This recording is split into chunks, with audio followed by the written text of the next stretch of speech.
1.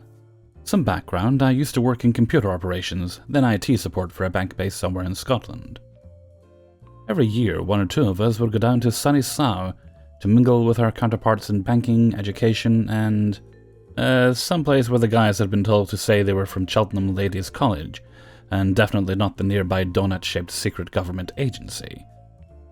Anyway, in 1998 we were told one of us would go across the pond to New Orleans for CA World, where we could see all the latest tech, attend seminars, talk face-to-face with product developers, and get some training courses thrown in as part of the package. And I was to be the lucky candidate from my team. Registered for the early bird discount, decided which courses would benefit me most, booked the transatlantic flights from London via Chicago, again with a discount because CA, Computer Associates, were actively involved. All good, all signed off. Of course, living in Edinburgh, I still had to get to London somehow, so found the cheapest connecting flight to Heathrow and put in the booking for approval, along with a couple of guys from other teams, Biff and Mandy. Shift manager calls the three of us into his office. "This event counts as training, so it's being paid for out of the ring-fenced training budget. Except another manager has blown the entire department's annual training budget on hiring contractors for his team, so there's no money for your £200 return flights to London. The whole shebang is therefore cancelled." Well, of course, we were all gobsmacked, but those are the breaks, right?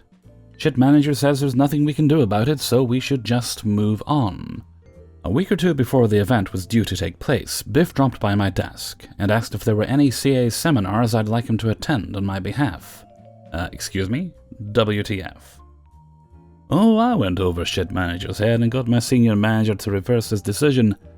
New Orleans, here I come.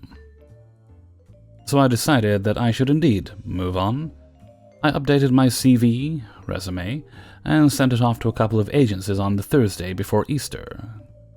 Good Friday and Easter Monday were bank holidays, so it wasn't until Tuesday when I got my first phone call, asking if I'd like to interview with Sky TV. I turned that one down on principle, but shortly obtained a first, then second interview with a competitor in Glasgow. It would mean moving across the country, but I wasn't fussed about that, or even the drop in salary, just looking to get away from shit manager. Anyway, I dropped a few hints to my co-workers that I might not be around there much longer. Lo and behold, one of the senior managers presently called me aside for a wee chat. He said that he felt I was in the wrong grade, and would I like to come work for him with a 25% pay rise. Oh, and how would I like to attend CA World 1999? So I escaped from shit manager, avoided having to relocate to Glasgow, and had a great time in the Big Easy with Mandy the following year. Wrote such a glowing report detailing every seminar and training course in such positive terms that it was a shoo-in for another guy from my team to attend in 2000. Shit manager lost a good team member. Over £200. 2. I was working in a small hospital as a security guard to help pay my way through college. I'm male with long hair, and my boss was a clean-cut, beefy ex-football player, and he hated that I was far more intelligent, pre-med, and could handle situations far better than he ever expected me to. I helped install a security camera system on every entrance and busy hallways to the hospital. Rather than eating meals by myself in the cafeteria, I would take my meals to the security office and watch the cameras since I could cover more ground and still eat in peace. I would do paperwork there and watch the cameras as well. He came to me one night, hoping to catch me slacking. "You know, you look lazy just sitting there, so please read the damn employee manual while you're sitting there.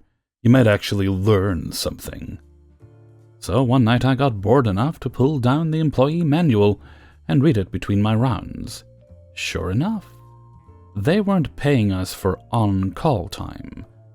Not only that, they were paying us wrong for when we got called in during our on-call hours, and anytime we got called we were supposed to be paid from the time we were paged until we arrived back home at no less than 1 hour per call, and rounded up to the half hour.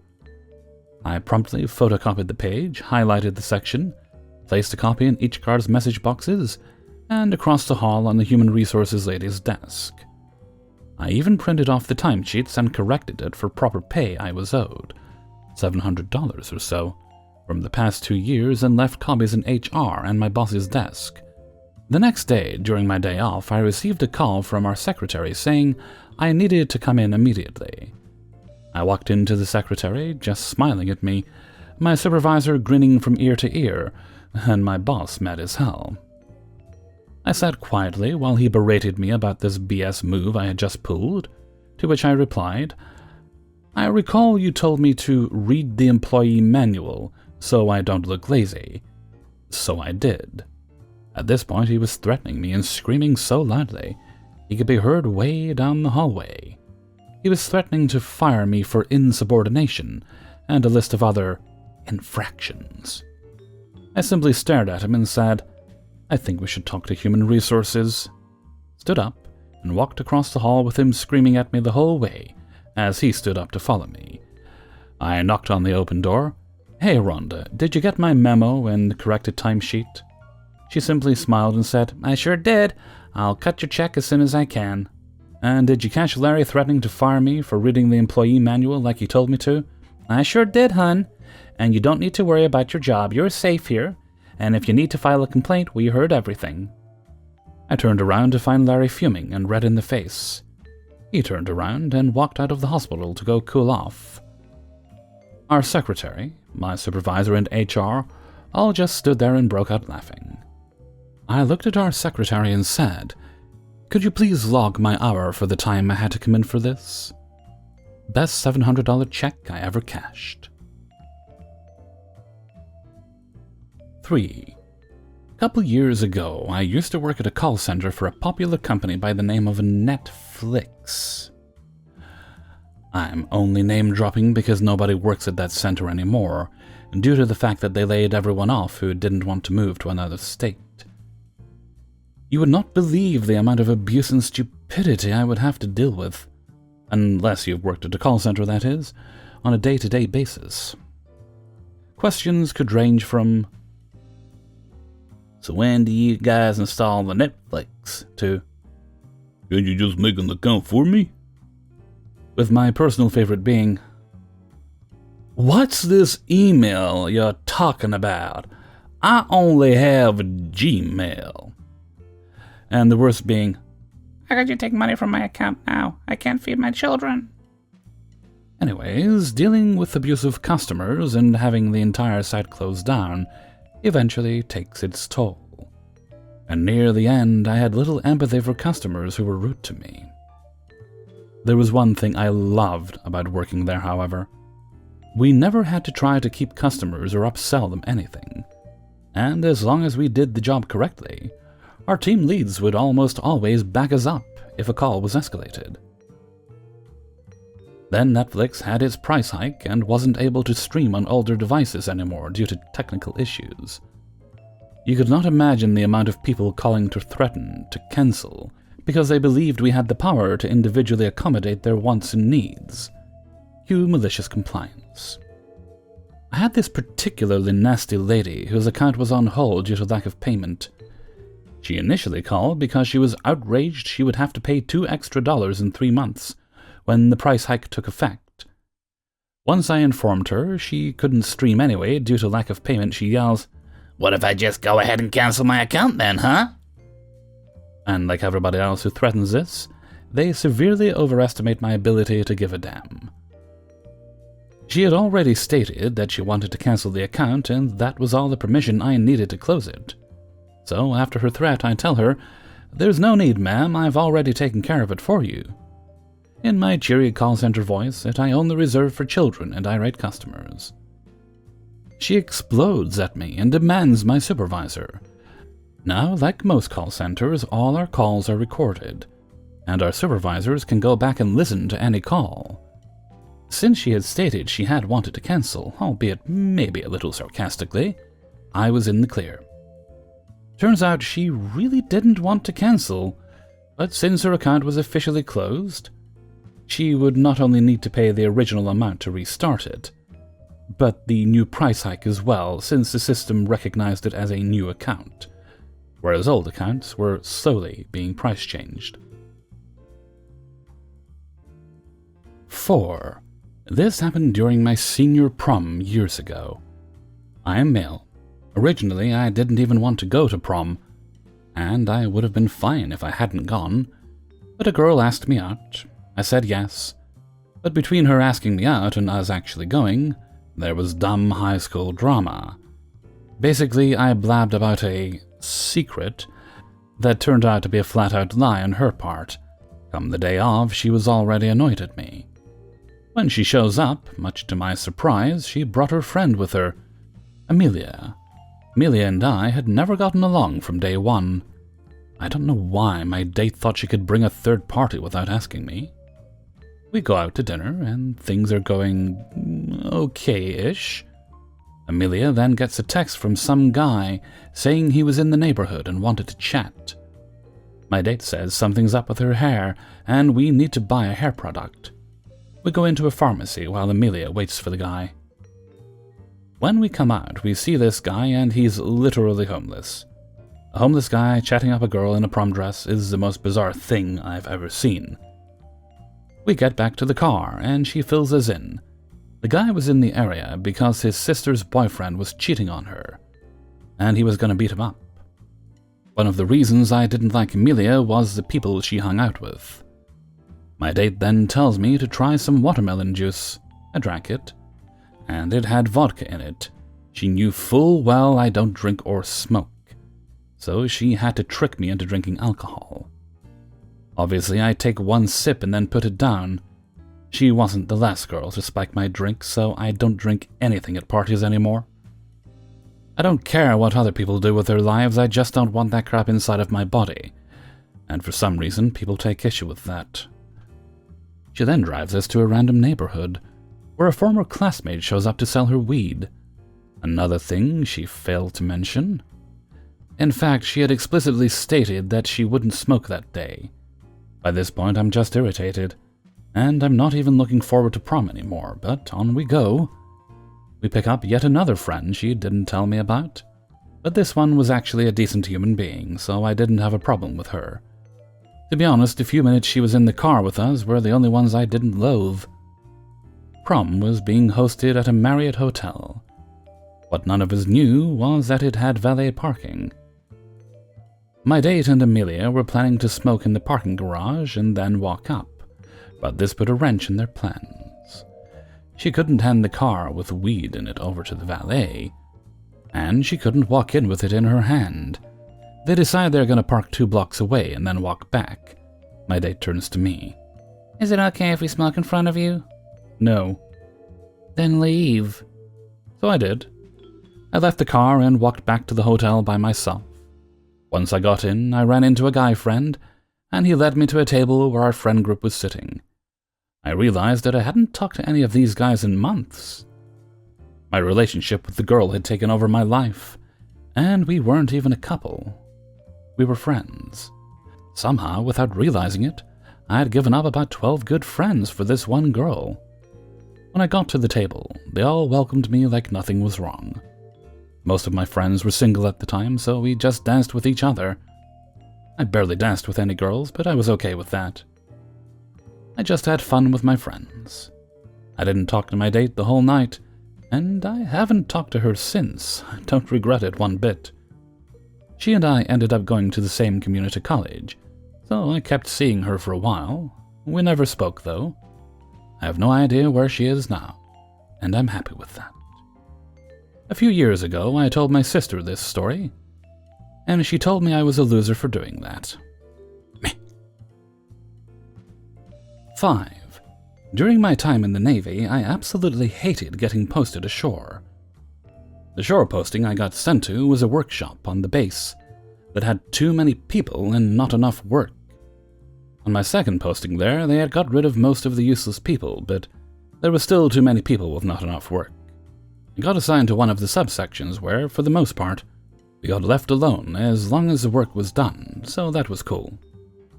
After about 2 months in at our lunch muster, The only way they could keep track of us all was to have us muster several times a day to micromanage us. The 2IC for the SEG, a petty officer we will call T, says that too many people are either going to lunch too early or coming back too late.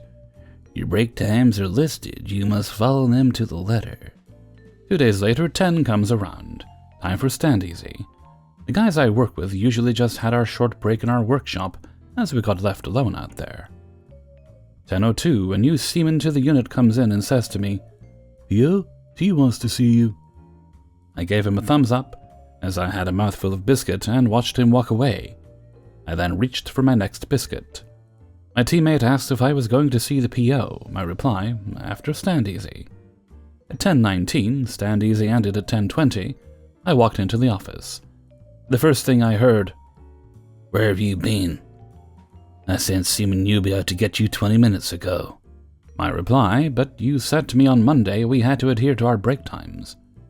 Everyone else in the office had that "oh no he didn't" look, but I could almost see the smoke coming out of POT's ears. Until we heard the chief laugh from within his office. Fast forward a few months. I had been moved to another subsection there, again 90% left alone and self-managed. The manager of the collection of workshops we belonged to, Lieutenant Commander, usually engineering, rotated out. The new boss was doing a quiet walk around to get the feel of the place. He saw the number of guys sitting around on their phones. Next morning, new directive from upstairs. Anyone on their phone during working hours will be disciplined. When the boss walked around the next week, he looked into my little space. 3 of us sitting there reading books. Our chief comes down 10 minutes later. "The boss wants you to be doing work, not reading books." The next time the boss came through, we are all in exactly the same positions. This time, we are reading service manuals. When he asked, "Why aren't you working?" my reply was simple. "We have done everything there is to do for us today, sir. Now we are using the rest of our day to build our knowledge to do our jobs better." A.B. Smith here is refreshing his knowledge of refueling at sea. A.B. Martin is learning about the new paint scheme we are starting to use, and I am looking through the pay and conditions manual to find out if the workshop at the back that I used to work in gets hot enough to qualify for heat allowance to be paid. Needless to say, the boss stormed off muttering. The next day, the chief informed us that as long as we had our work done, and we were being quiet and discreet, we could do whatever the hell we wanted. Gosh, it was good to get back to sea and do some meaningful work. Hey everybody, Hellfreezer here, and thank you very much for listening to Revenge is Ice Cream, episode 130. And thank you very much to everybody who allowed me to use their stories in this video. If you enjoyed the video, then please do share it around with all your friends and family. And that one guy named Tim that you met at that work retreat that one time, you seemed to hit it off, so you exchanged emails, and every now and again you contact each other, but you realize it's not going to blossom into a full friendship. Well, send it to him too.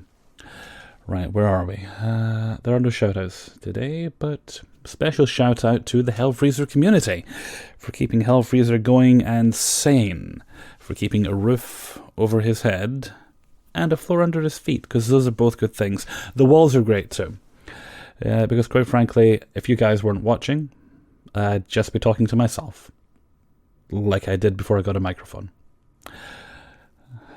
I wish I was joking. I used to do voices, it was fun, it amused me. Okay.